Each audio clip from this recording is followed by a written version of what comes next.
Well, you guys liked the test one, so I guess we're doing this. This first one's about Anita Sarkeesian, so brace yourselves.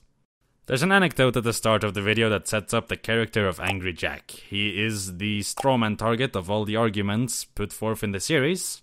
I cut it down a lot just for time. My high school was at the top of a big fuck-off hill, and many of us got to walk down that hill every afternoon. Next to us as we walked, a procession of students who owned cars would form. One student in the procession stood out to us. His name was Jack.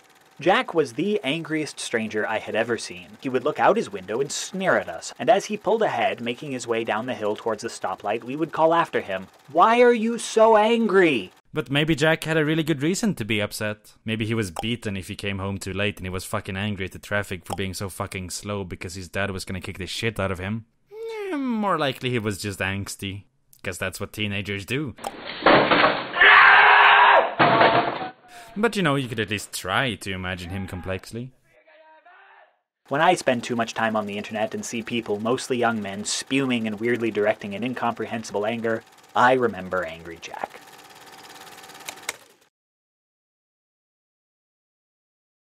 You know, when I was 12, I went out hunting with my uncle. And, well, long story short, I got shot in the knee. I had to have it replaced. It was incredibly painful and very traumatic. Sorry to be a burden, but whenever I see the word trigger warning, I can't help but think back to that, and it really traumatizes me. It's I get really triggered by trigger warnings. Anita Sarkeesian created the website Feminist Frequency. Let's not forget about Macintosh. The site was created to host video critiques of popular culture, primarily geek culture, through a feminist lens. Then, in 2011, in conjunction with Bitch Media, she produced the series Tropes vs. Women, analyzing 6 roles commonly played by women in television, movies, and comic books. Yeah, and that series is pretty bad as well. The arguments don't really hold up. They're nonsensical or just incredibly backwards. Fanvidder Laura Shapiro calls the mystical pregnancy a type of reproductive terrorism because it makes becoming pregnant seem disgusting, frightening, and nightmarish. When we hear a story repeated enough times, it can affect the way we think about reality. Some states are trying to pass legislation that will criminalize miscarriages, or make abortion procedures so strict and complicated that it renders them nearly impossible. Yep. But that's not really what we're here to talk about. And then, in May of 2012, Sarkeesian ran a modest Kickstarter campaign to do another round of Tropes vs. Women, this time focusing on video games. Video games. I'm sorry, I just had to. I warn you, if this is the first time you've heard of Anita Sarkeesian, it's about to get really ugly. Wow, come on, really ugly? She's not that ugly. You're exaggerating. She's actually kind of cute. Oh shit, I'm oppressing her, aren't I? The campaign successfully reached its original goal in under 24 hours. By early June, it was 800% funded, had reached all of its stretch goals, and hadn't posted an update since the end of May. I say this because many have argued that what was about to happen was in some way deliberately provoked to create a success. So I'll clarify. Tropes vs. Women in video games was already a success. Yeah, the campaign was a success, but that doesn't mean there wasn't room for it to be a bigger success, because that's clearly what happened. I mean, it went from 48,000 to over 150,000, so it was a success, but it had not reached the roof of that success.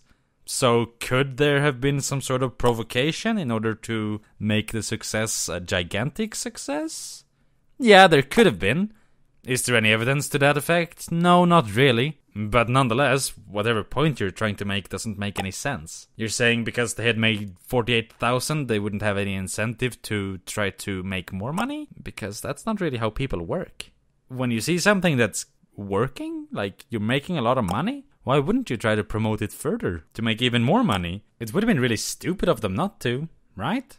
What happened next, it's been suggested, somewhere on the internet, a finger was pointed at Anita Sarkeesian. And during her campaign's final weeks, she began receiving thousands of angry tweets and YouTube comments. She had her site DDoS'd, had her Wikipedia page vandalized with porn and racial slurs, and saw multiple attempts to have her campaign defunded and removed from Kickstarter.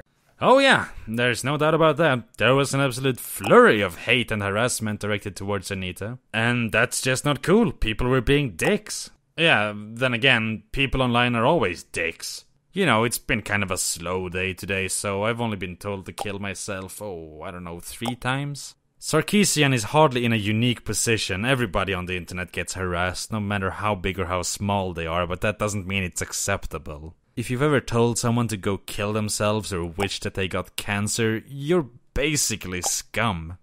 Why would you do that? I mean, you're just being a dick.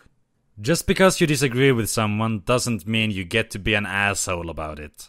Well, except me, of course.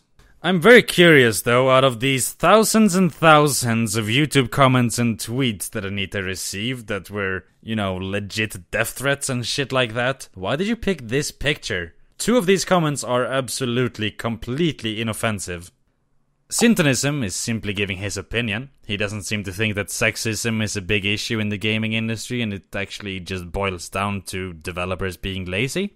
There's nothing offensive in the comment, it's just his opinion, backed up by an argument. And Cowgod Games is actually interested in seeing the video, that's what he says. He just doesn't quite understand why it needs so much money. And he won't personally give to the campaign, but he is looking forward to seeing it. That's not harassment, he looks more like a fan. Sarkeesian chose to document the harassment and post about it on her site and on her Kickstarter. Several news sites began writing articles about Sarkeesian's experience. This led to a huge uptick in exposure and, by extension, backers, and the campaign tripled its money before closing on June 16th. Haha! You see, Ivan, it is clear. She harassed herself to create a media buzz around her Kickstarter campaign so that she could play the victim card and get more backers. Well, no. But next time we are going to explore how Feminist Frequency benefited from their status as a victim and how they deliberately provoked to create a success.